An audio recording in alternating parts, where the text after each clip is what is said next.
So today, SCP-3008 trapped in Ikea.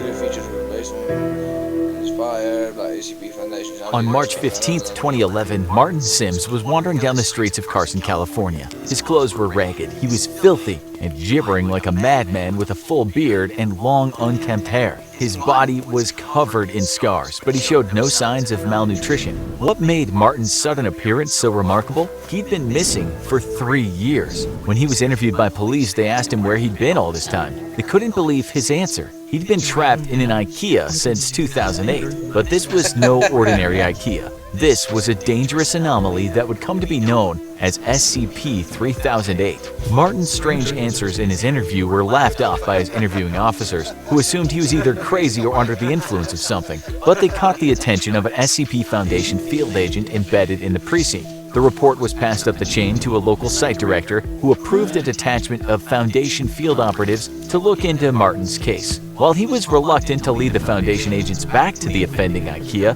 the Foundation can be extremely persuasive. His screams of, "Please, I'm begging you, don't take me back, don't make me go back," were noted but ultimately disregarded. When the SCP Foundation had triangulated the position of SCP-3008, which was indeed an active Ikea, the entire retail zone was closed and barricaded under the pretense of a severe black mold infestation. Armed Foundation personnel also arrived on the site shortly after, based on Martin's vague statements that there were creatures of some kind inside. Due to his deteriorating mental health, Martin was unable to provide a great deal of lucid information on the specific traits of SCP-3008. But one phrase he kept repeating was, "bigger on the inside." Once researchers were satisfied that Martin had delivered all the pertinent information he was able to, he was administered Foundation amnestics to erase his memory of the last 3 years and return to his family. A cover story was formulated. Martin had been kidnapped and abused for 3 years by a mentally unbalanced stalker in downtown Carson. He'd been able to escape as said stalker took his own life out of guilt, a suicide that the Foundation expertly fabricated to make their cover story airtight. With the loose end of Martin Sims taken care of, the true observation of SCP-3008 could begin.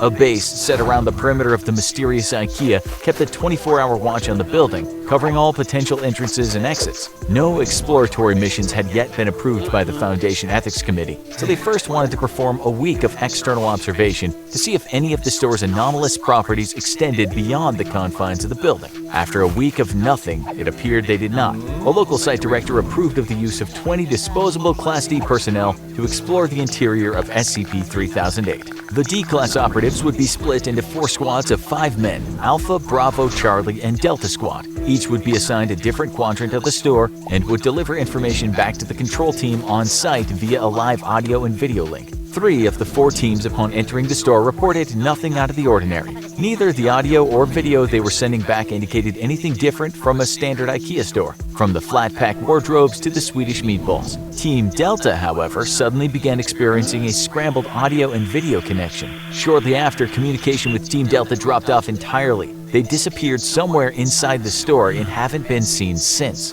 with one notable exception. After the disappearance and the extraction of teams, Foundation researchers classified SCP-3008 as Euclid because its anomalous properties were at least confined to the interior of the store, and even then seemingly not the entire interior. The anomalous area within SCP-3008 became known as SCP-3008-1, and containment appeared to be 100% secure. There was no telling how many people had already gone missing in the store over the years, but the disappearances must be stopped. The Foundation maintained constant surveillance around the perimeter of SCP-3008, but it appeared they could prevent any further incidents by simply preventing other civilians from accessing the Ikea store. Martin's ravings about monsters were assumed to just be the product of delirium, until a surviving member of Delta Team suddenly reappeared. The date was November 3rd, 2011. It was a cold night, a few hours after what would have been closing time if the store were still active, and 7 months after the extraction teams had disappeared somewhere in the confines of SCP-3008. There had been no anomalous activity outside the store since the perimeter was first secured, and the Foundation researchers hadn't expected that to change until the last surviving member of Delta Team came barging out of the store's entrance. Startled field operatives were amazed to see him again, but they were even more amazed to see what was following him out of the store, repeating the same phrase, "The store is now closed, please exit the building." Despite the fact that the entity chasing the Delta Team survivor was wearing the yellow shirt and blue pants of an Ikea store employee, the being definitely was not human. It was around 7 feet tall with no visible face. The entity had grossly extended limbs, with each arm being around 5 or 6 feet long and ending in a huge oversized hand. The whole process was so sudden that the field agents present at the perimeter weren't able to save the Delta Team survivor, as the entity reached forward with his freakishly long arms, grabbed him and twisted his head off like a child with a doll. The field operatives present drew their weapons and peppered the entity with bullets. It would later be classified as SCP-3008-2. The being appeared to collapse and die from the physical trauma, at which point it and the body of the former Delta Team survivor were taken for an autopsy by Foundation researchers. There were no biological abnormalities of the body of the Delta Team survivor, so it did not appear that the anomalous properties of SCP-3008-1 had any effect on the physiology of its occupants. He was not malnourished despite being missing for months, and the contents of his stomach looked to be half-digested food consistent with the menu of a typical IKEA store restaurant. SCP-3008-2, on the other hand, raised a number of perplexing biological questions. The autopsy revealed that the creature's clothes were actually part of its body, like an additional layer of skin. The creature lacked blood or any kind of vascular system. Even stranger, the entity didn't appear to have bones or internal organs, not even a brain or nervous system. It was a being made entirely of skin all the way to its core. How it was able to move, or even live for that matter, remains a mystery. Though when you work for the SCP Foundation, you learn to accept that some things will always remain unexplained. One thing was certain though, Martin Sims was right about his monsters. After the incident with Delta Team, the Foundation deemed that sending manned explorations into the heart of SCP-3008 was too much of a liability, and planned a series of drone-based reconnaissance missions into the anomaly. The first of these drones experienced connection issues and failed when attempting to venture into the Ikea's anomalous zone. However, after a lengthy period of trial and error, the Foundation was able to establish a more secure connection with its drones, even when deep into the SCP-3008-1 anomalous zone.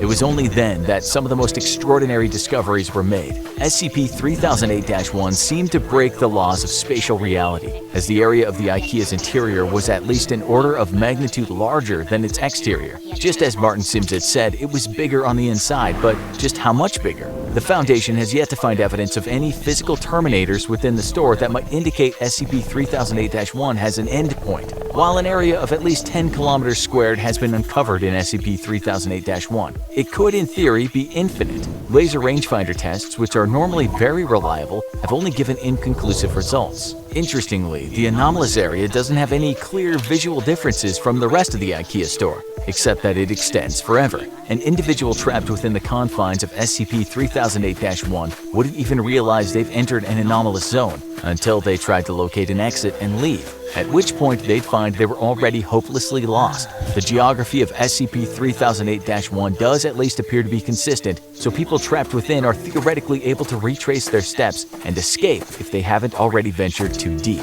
According to data collected during the drone reconnaissance missions, SCP-3008-2, of which there appear to be a vast population, would wander the stores aimlessly during the day. They are unresponsive to the drone's presence and did not appear to be aggressive. While the physical descriptions of these creatures could vary slightly, they all follow the same overall trend. Clothes consistent with an Ikea uniform, no face, either seemingly too tall or too short, and limbs that are grossly out of proportion with their bodies. As the Foundation began sending drones deeper into SCP-3008-1, they found another incredible discovery. There was an unknown population of humans trapped inside Ikea's anomalous zone, and these people had used the Ikea furniture around them to create entire settlements and towns within the store. There were several of these towns, all of which seemed to cohabitate peacefully. Even Foundation personnel found this development in their research to be truly extraordinary. Since SCP-3008 was first identified, there have been only 14 civilian escapes. Some had been trapped inside for months, others had been in there for years, some far longer than Martin's 3-year stint.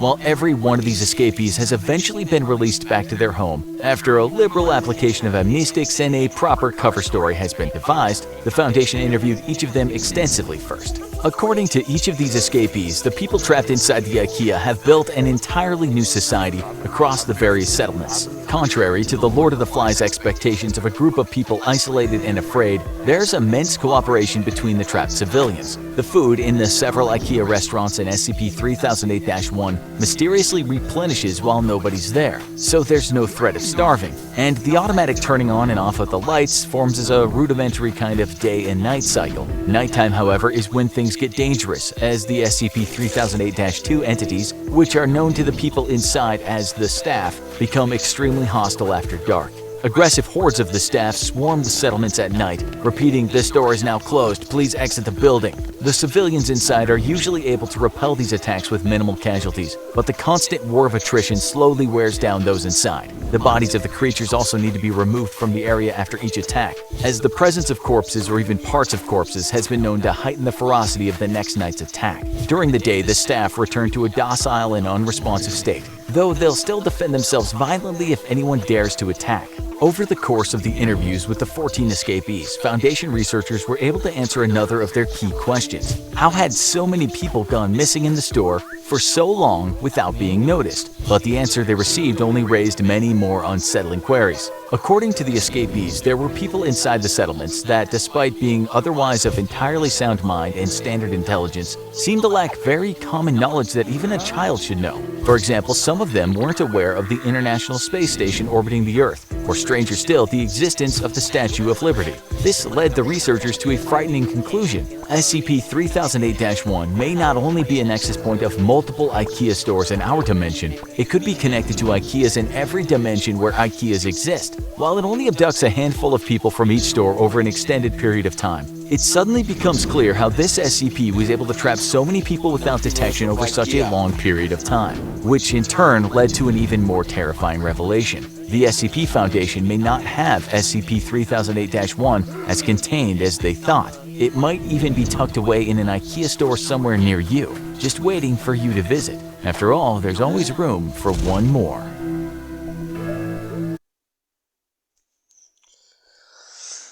So, I think this is actually a nice SCP.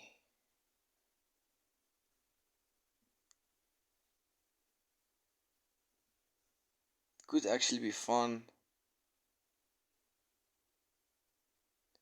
but to be trapped in the thing for a long time, to travel to another universe, nah.